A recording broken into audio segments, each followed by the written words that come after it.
真濟人歇落愛去做山工，也若勞動部也公布上屆新的勞檢專案結果，有去調查1800多間事業單位，查到465件違法，這違法率是25%多。也若勞動部也另外更新到這違反勞動法令事業單位的查詢系統，新增加20項重點違規樣態，方便民眾找頭路進前，先去查這間公司敢有違規過。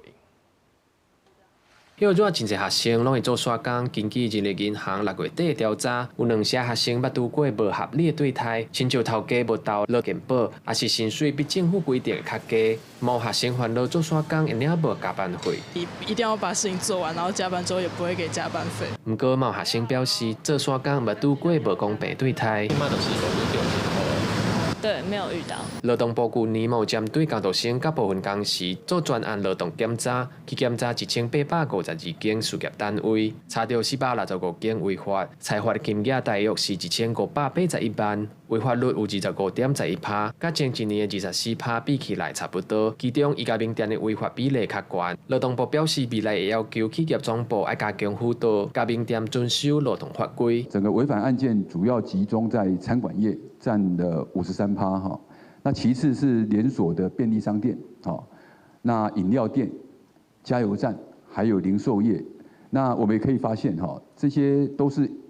暑假工讀生哈最常投入的一個產業哈。勞動部表示，勞檢違規的前3名包括固定假日上班無摕到加倍薪水，無安排例假甲休困日，閣有休困日上班無照規定來算薪水。為着避免民眾找頭路找到無遵守勞基法的公司，勞動部嘛更新違反勞動法令事業單位查詢系統，新增加20項重點違法樣態，包括違反上架工資、拒絕用 A 流程等等，讓民眾會當查。那這一次呢，專區的目的就是讓資訊公開更透明。那透明的目的其實是希望可以督促事業單位的法遵。那透明的目的其實更希望可以讓民眾可以更容易查詢到他們所關切的議題。勞動部提醒，若工讀生發現工資、工時也是休假的權益受到影響，麥當向地方的勞動處申訴，保障家己的權益。記者郭正陽、志光台北報道。